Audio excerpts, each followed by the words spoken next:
લગભગ 2 થી 3 દિવસ પહેલાં મને એક ખેડૂતનો ફોન આવ્યો હતો. તો એ જાણવા માગતા હતા, થોડી માહિતી લેવા માગતા હતા કે લીંબુ છે અમારે, તો એ લીંબુની અંદર અમારે ફ્લાવરિંગ આવે છે પણ થોડું મોડું આવે છે.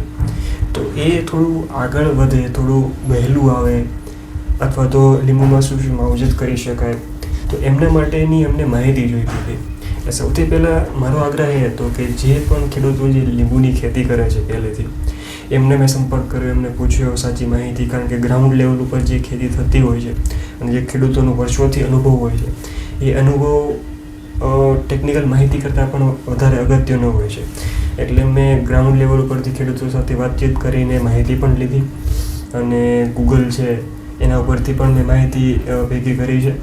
એટલે ટૂંકમાં આ વિડીયોની અંદર આપણે એક સારાંશ કહી શકીશું કે ભાઈ લીંબુની ખેતી કરતા જે પણ ખેડૂતો હોય તો એમને શું શું માવજત કરવી જોઈએ, કેવી કેવી માવજત કરવી જોઈએ જેનાથી સારું ફ્લાવરિંગ આવે, ફળ બંધારણ સારું બને, કઈ દવા વાપરવી, કયું ખાતર વાપરવું, એનો ટૂંકમાં નાનકડો વિડીયો તમારી માટે હું લઈને આવ્યો છું આજના વિડીયોમાં. તો આજના વિડીયોમાં બન્યા રહેજો. તમે લગભગ જો ભાવનગર સાઈડના ખેડૂતો વિડીયો જોતા હશે તો વિડીયો એમના માટે નથી, કારણ કે એ તો વર્ષોથી લીંબુની ખેતી કરે છે, એટલે એમને તો બધી માહિતી હોય છે. છતાં કદાચ વિડીયો સારો લાગે તો બીજા ખેડૂતોને મોકલજો, કદાચ એમની પાસે માહિતી ન હોય તો એમને માહિતી મળી શકે. તો ચાલો કરીએ વિડીયોની શરૂઆત. હું છું ઉત્તમ જાસુડિયા, તમારો નાનકડો એવો મિત્ર. તો સૌથી પહેલાં તો આપણે 4 મુખ્ય સ્તંભ કહીશું જે લીંબુની અંદર, લીંબુના પાકની અંદર અગત્યના છે. એનું ધ્યાન રાખીએ તો કહેવાય ને પેલા પાયો મજબૂત હે ને, તો ઇમારત મજબૂત. તો એના જેવી 4 હું આજે એવા પાયા, જે 4 મુખ્ય જે સ્તંભ છે આપણે એની વાત કરીશું. તો સૌથી પહેલું અહીંયા આવશે પાયાની તૈયારી. પાયામાં આપણે કેવી કેવી તૈયારી કરવી જોઈએ, એ પહેલો મુદ્દો છે. બીજો મુદ્દો કે યોગ્ય ખાતરો કયા કયા છે લીંબુ માટે.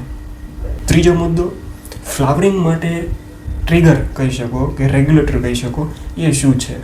અને ચોથો ફૂલમાંથી ફળમાં બંધારણ થાય એની પ્રોસેસ. એટલે આ 4 જે મુખ્યત્વે મુદ્દાઓ છે એના પર આજે આપણે ચર્ચા કરવાના છીએ. તો ચાલો વધીએ વિડીયોની આગળ અને લઈએ પહેલો મુદ્દો. તો સૌથી પહેલો અગત્યનો મુદ્દો અહીંયા એ આવીને ઉભો રહેશે કે સૌથી પહેલાં આપણે જો લીંબુ કર્યા છે, આપણી પાસે લીંબુ છે, તો એનું યોગ્ય ખામણું હોવું જોઈએ. ખામણું કેવી રીતે તમે નક્કી કરી શકો? હવે ખામણાની સાઇઝ અલગ અલગ હોઈ શકે. છોડની ઉંમર કેટલી છે, હાઇટ કેટલી છે, છોડ કેટલા નાના છે, કેટલા મોટા છે, એના ઉપરથી ખામણાની જે સાઇઝ જે છે એ નક્કી થાય છે. છોડ નાના હોય તો ખામણું એનું નાનું હોય, જેમ વધતા જાય એમ ખામણું એનું મોટું કરવું જરૂરી છે, ઊંડું પણ કરવું જરૂરી છે, જેથી યોગ્ય ખાતરો અંદર પડ્યા રહે, યોગ્ય પાણી અંદર રહે. જનરલી જોવા જતા હોય છે તો 6 થી 7 ફૂટની લગભગ ખેડૂતો રાખતા હોય છે. પણ મેં આગળ કીધું એમ કે ભાઈ એની ઉંમર કેટલી છે, કેટલી અવસ્થા એની છે, કેટલા મોટા છે, કેટલા નાના છે, કેટલો ઘેરાવો છે, એના ઉપર આ મુદ્દો કામ કરતો હોય છે. હવે લઈએ મુદ્દા નંબર 2, જે પાયા નંબર 2 કહી શકો. એ છે ખાતર વ્યવસ્થાપન.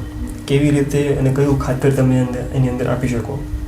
તો સૌથી પહેલું ઓર્ગેનિકની વાત કરીએ આપણે. તો ઓર્ગેનિક ખાતરની અંદર સૌથી બેસ્ટ, સૌથી સારામાં સારું, વર્ષો જૂનું, આપણી પેઢીઓથી જે ચાલ્યું આવે છે તે પણ અત્યારે બંધ થઈ ગયું છે, તે છાણિયું ખાતર છે, એડીનો ખોળ છે, વર્મી કમ્પોસ્ટ છે, લીંબોળીનો ખોળ છે, પછી શેરડીનો કમ્પોસ્ટ, જે આપણે શેરડીનો જે રસ નીકળી જાય એ પછી જેને છોતા બચે છે પાછળ, તો એનો કમ્પોસ્ટ બનાવીને આપણે આપી શકીએ છીએ. વર્મી કમ્પોસ્ટ એટલે કે અળસિયાનું ખાતર જે છે એ પણ આપણે આ પાયાના ખાતરમાં ઓર્ગેનિકની અંદર આપી શકાય છે. આ 4-5 ખાતરોને ભેગા કરીને થોડું ટ્રાયકોડરમાં અથવા તો સુડોમોનાસ આપી દઈએ તો ઓવર રિઝલ્ટ, બેસ્ટ રિઝલ્ટ મળે છે. ત્યાં કોઈ પણ પ્રકારના રાસાયણિક ખાતરની જરૂર નથી પડતી. આટલું સારામાં સારું બેસ્ટ રિઝલ્ટ મળતું હોય છે.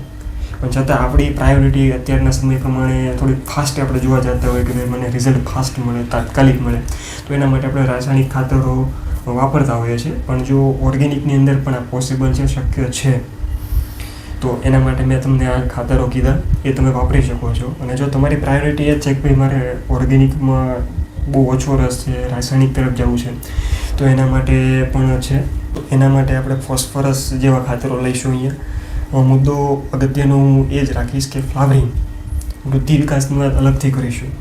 અત્યારે મારો મેઇન ફોકસ છે ફ્લાવરિંગ, કારણ કે પ્રશ્ન જે થતો હતો કે ફ્લાવરિંગ બહુ ઓછું આવે છે અને સમય કરતાં બહુ લેટ પડે છે ફ્લાવરિંગ. તો અગાઉ ફ્લાવરિંગ આવે, સારું આવે, એના માટે શું? તો એના માટે આપણે પાયાના ખાતર રૂપે ફોસ્ફરસ આપીશું, 05234 આપીશું. આવા ખાતરો જે છે માઇક્રોન્યુટ્રન્સ છે એ પણ આપણે આપી શકીએ છીએ. તો આ ઓર્ગેનિક પ્લસ રાસાયણિક આ 2 ખાતર છે. આ બંને ખાતર ઘણી વખત ખેડૂતો મિક્સ કરીને પણ આપતા હોય છે. નો ડાઉટ આપી શકો છો, એમાં કોઈ તકલીફ નથી. ઓર્ગેનિક કરતા હોય, મેં ઓર્ગેનિકનું કીધું, જો તમને 4-5 ખાતર સરળતાથી મળી જવાના છે. તો એ મળી જતો હોય તો 4-5 વસ્તુને મિક્સ કરીને પણ તમે તમારા છોડની અંદર આપી શકો છો. તો બહુ જ સરસ રિઝલ્ટ એમાં જોવા મળે છે. તો આ હતી આપણે ખાતરની વ્યવસ્થા કે કયું ખાતર આપવું. હવે તમારો પ્રશ્ન એ આવશે, તો શું આની અંદર મારે યુરિયા ન આપવું કે કોઈ નાઇટ્રોજન જેવા ખાતરો ન આપવા? તો આપી શકાય છે, પણ પ્રશ્ન મેં શરૂઆતમાં કીધું એ પ્રમાણે કે પ્રશ્ન આપણને એ પૂછવામાં આવ્યો હતો કે ફ્લાવરિંગ. તો ફ્લાવરિંગ સમયે નાઇટ્રોજન જેવા ખાતરો નથી આપવામાં આવતા. નાઇટ્રોજન જેવા ખાતરો આપી દઈએ ફ્લાવરિંગ સમય ઉપર, તો ફૂલ અવસ્થામાં નાઇટ્રોજન આપીએ તો એ છોડની અંદર ફૂલ આવવાના બદલે એ છોડમાં હાઇટ વધવી, નવી કુણપો કાઢવી, નવી ડાળીઓનું બંધારણ થવું, એના માટે કામ કરવા મળશે. તો અહીંયા આપણે નાઇટ્રોજન લેવાનું નથી. આ એક અગત્યનો મુદ્દો હતો. બરાબર. હવે વધીએ વિડીયોની આગળ. હવે આવશે મુદ્દા નંબર 3, એટલે કે પાણીની વ્યવસ્થાપન. પાણીની વ્યવસ્થાપન કરવી ખૂબ જ અગત્યની છે. મેં જ્યારે ખેડૂતો સાથે વાતચીત કરી ત્યારે અગત્યનો મુદ્દો મને 3 થી 4 વખત તો મને એ જ મુદ્દો ઉપર હાઇલાઇટ કર્યું કે પાણીનું જે વ્યવસ્થાપન છે એના પર ધ્યાન રાખવું ખૂબ અગત્યનું છે. એના પર ખેડૂતો ખૂબ ભાર મૂકતા હોય છે. જે ઘણા સમયથી વર્ષોથી ખેતી કરે છે, એમને અનુભવ છે. તો એમણે મને એ જ કીધું કે પાણી આપવું, કેટલું આપવું એ બહુ અગત્યનું છે. એટલે એમણે મને એવું કીધું કે જ્યારે ફ્લાવરિંગ સમય આવવાની શરૂઆત હોય એના 1 થી 2 મહિના પહેલાં પાણીની ખેંચ આપવી જરૂરી છે. પાણી ઓછું અથવા તો એકદમ 15 થી 20 દિવસ માટે નહીંવત એટલે બંધ જ કરી દેવું જોઈએ. જેને પાણીની ખેંચ કહીએ છીએ, તાણ કહીએ છીએ, એ આપવી જોઈએ. પાણી ક્યારેક ખામણામાં ભરાવવું ન જોઈએ. હવે આનાથી શું થાય, પાણીની જ્યારે તમે ખેંચ આપો છો, 15-20 દિવસ છે એની ખેંચ આપી, હા, અગર તમારી જમીન જો રેતાળ છે તો 15-20 દિવસથી તમે ખેંચ નહીં આપી શકો. એના માટે 7 દિવસ બહુ થઈ ગયા, કારણ કે 15-20 દિવસ તમે ખેંચશો તો શું કરવા આવી જવાનું છે સીધું, કારણ કે રેતાળ જમીનની અંદર એટલું બધું ખેંચ તમે ન આપી શકો. તો જે યોગ્ય જમીન છે, રેતાળ જમીન નથી, એમના માટે 15-20 દિવસનો સમય સારો છે. તો એટલા દિવસની તમે ખેંચ આપી શકો છો. ત્યારબાદ હવે જ્યારે તમે એને પાણી આપશો ત્યારે એની સાથે તમે અમુક ખાતરો જેમ કે માઇક્રોન્યુટ્રન્સ છે એ પણ આપી શકો છો. 05234 જે વોટર સોલ્યુબલ આવે છે એ પણ તમે એમાં આપી શકો છો. તો એ ખાતરો સાથે પણ પાણી આપો, એનાથી માસ ફ્લાવરિંગ થશે. આ એક શબ્દ છે, માસ ફ્લાવરિંગ, જેનાથી તાણ આપ્યા બાદ જ્યારે છોડને પાણી મળે છે ત્યારે એમાં ફ્લાવરિંગ ટ્રિગર થશે. આ એક અગત્યનો મુદ્દો છે જે ખેડૂતે મને 3-4 વખત હાઇલાઇટ કર્યો કે ભાઈ પાણીની ખેંચ ખૂબ જરૂરી છે. પાણી ક્યારેક ખામણામાં ભરાઈ ન રહેવું જોઈએ. આ વસ્તુ અગત્યની છે. જો પાણી ભરાઈ રહેશે, વધારે પડતું પાણી આપશું તો છોડ ફૂલ લાવવાને બદલે એ ગ્રોથમાં લાગી જશે. નવી ડાળીઓ, નવી કુણપ, ગ્રીનરી એમાં લાગવા મળશે. એટલે ત્યાં ફ્લાવરિંગ ખૂબ જ ઓછું આવશે અથવા તો નહિવત પ્રમાણની અંદર આવશે. તો પાણીની ખેંચ ખૂબ અગત્યની હતી, જે આપણે ધ્યાનમાં રાખવી જોઈએ. હવે વધીએ વિડીયોની આગળ. 4થા નંબરનો પોઈન્ટ જે આવશે દવાઓ. હવે ફ્લાવરિંગ સ્ટેજ ઉપર કઈ કઈ દવાઓનો ઉપયોગ કરવાનો છે એ ખૂબ અગત્યનું છે. હવે ફ્લાવરિંગ સ્ટેજ ઉપર ઘણા ખેડૂતો જીબ્રેલિક એસિડ છે એવા હાઈ કેમિકલનો ઉપયોગ કરતા હોય છે. પણ જ્યારે ફ્લાવરિંગ સ્ટેજ હોય ત્યારે જીબ્રેલિક એસિડનો ઉપયોગ બિલકુલ નથી કરવાનો. કારણ કે જ્યારે ફ્લાવરિંગ સ્ટેજ ઉપર ફૂલ અવસ્થા ઉપર જીબ્રેલિક એસિડ જેવી દવાઓનો ઉપયોગ કરો છો ત્યારે જીબ્રેલિક એસિડનું મુખ્ય કામ એ જ છે કે સેલ ડિવિઝન કરવા. હવે છોડમાં સેલ ડિવિઝનની અત્યારે જરૂર જ નથી. જીબ્રેલિક આપશો એટલે સીધી વાત છે, એનો ગ્રોથ વધશે, હાઇટ વધશે, નવી બ્રાન્ચીસો આવશે, નવા પાન કાઢશે, પણ ફૂલ નહીં આવે.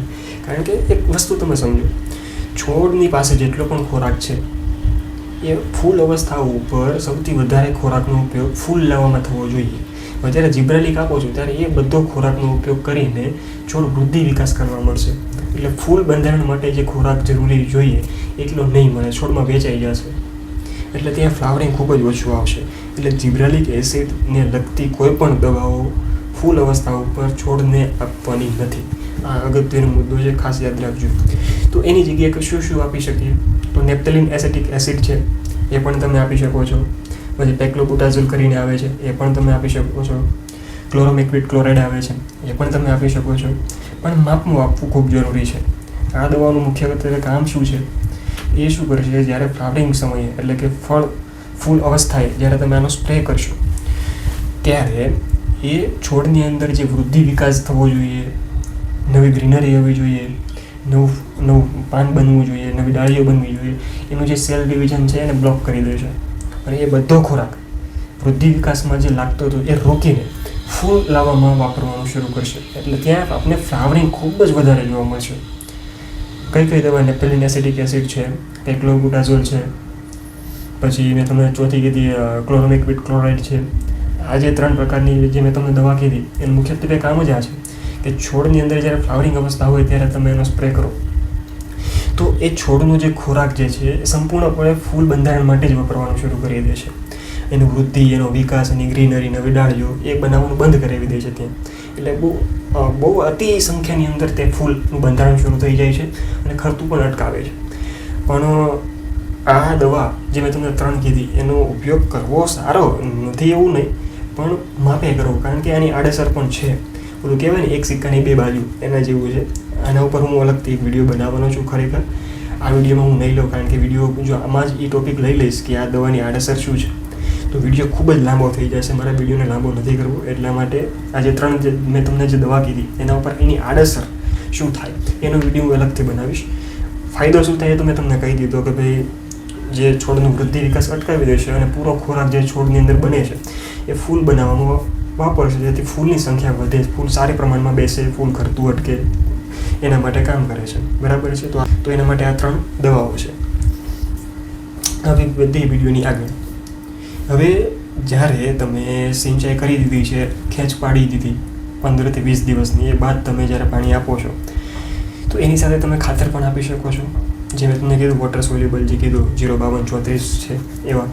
આ ઉપરાંત પાણી આપ્યાના 6 થી 7 દિવસ પછી એના ઉપર તમે ચિલિટેડ માઇક્રોન્યુટ્રન્ટ્સનો સ્પ્રે કરી શકો છો. તો એનો સ્પ્રે કરી શકો છો તો એની અંદર બોરોન હોય છે, કેલ્શિયમ હોય છે, પોટેશિયમ હોય છે. તો આ બધા જે ચિલિટેડ માઇક્રોન્યુટ્રન્ટ્સ છે એ ફૂલ માટે ખૂબ અગત્યના છે. ફૂલમાંથી જ્યારે ફળમાં રૂપાંતર થશે એના માટે પણ ખૂબ અગત્યના છે. તો ચિલિટેડ માઇક્રોન્યુટ્રન્ટ્સ પણ ત્યાં તમે આપી શકો છો. એટલે આ અમુક જે મુદ્દાઓ હતા જે મને લાગતા હતા, જે મેં ચર્ચા કરી ખેડૂતો સાથે, આ ઉપરાંત મેં ગૂગલમાં અમે આર્ટિકલો વાંચ્યા છે, તો એના ઉપરથી મને આ સરસ નીકળીને આવ્યો કે ભાઈ આવી રીતે આપણે માવજત કરીએ ચોક્કસ આપણને સારી એવી લીંબુની અંદર ફ્લાવરિંગ જોવા મળી શકે છે, સારું ફળ બંધારણ થાય અને માર્કેટમાં કહેવાય ને સારા ભાવ હોય ત્યારે આપણો માલ માર્કેટમાં જાય તો ભાવ સારા મળે. પછી બધાનો માલ માર્કેટમાં જોવા મળશે ત્યારે ભાવ નીચે આવશે, કારણ કે જથ્થો વધી ગયો ને. આપણે કહેવાય ને ડિમાન્ડ એન્ડ સપ્લાય. ડિમાન્ડ વધારે ને સપ્લાય ઓછી હોય એટલે સ્વાભાવિક છે ભાવ વધારે જ આવવાના છે. બરાબર? અને જ્યારે સપ્લાય વધારે અને ડિમાન્ડ ઓછી ત્યારે ભાવ એકદમ તળિયાના ભાવથી આવશે. એટલા માટે આ ખૂબ અગત્યની માહિતી હતી. કદાચ તમને આની જો લીંબુની ખેતી વર્ષોથી કરતા હશો, ખાસ કરીને ભાવનગર સાઈડના ખેડૂતો કરે છે, તો એમના માટે તો આ માહિતી જાણીતી હતી, કંઈ અલગ નથી. પણ કદાચ તમને માહિતીનો એવો ખ્યાલ ન હોય તો ચોક્કસ તમારા બીજા ખેડૂત મિત્રોને મોકલજો, જેથી એમને આવી અગત્યની માહિતી મળી શકે. તો આ વિડીયો ખૂબ અગત્યનો હતો. આ ઉપરાંત મેં તમને કીધું એમ કે એક બીજો વિડીયો પણ લાવીશ. એની અંદર આજે મેં તમને 3 દવા કીધી, નેપ્થેલિન એસિટિક એસિડ, ક્લોરોમેક્વિડ ક્લોરાઇડ છે અને પેક્લોબુટાઝોલ છે. એમના ફાયદા તો આ વિડીયોમાં આપણે જાણી લીધા, પણ આના નુકસાન પણ છે. એ આપણે અલગ વિડીયોની અંદર જાણીશું કે આના ભાઈ નુકસાન શું છે. તો વિડીયોમાં બન્યા રહેજો. વિડીયો સારો લાગ્યો હોય તો બીજા ખેડૂતોને મોકલજો. ફેસબુક ઉપર આ વિડીયો જોતા હોય તો લાઈક કરી દેજો, ફોલો કરી દેજો. અને યુટ્યુબ ઉપર જોતા હોય તો વિડીયોને લાઈક કરી દેજો, કોમેન્ટ કરજો અને સબસ્ક્રાઈબ કરી દેજો યુટ્યુબ ચેનલને. મળીશું નવા વિડીયોની અંદર. ત્યાં સુધી જય દ્વારકાધીશ.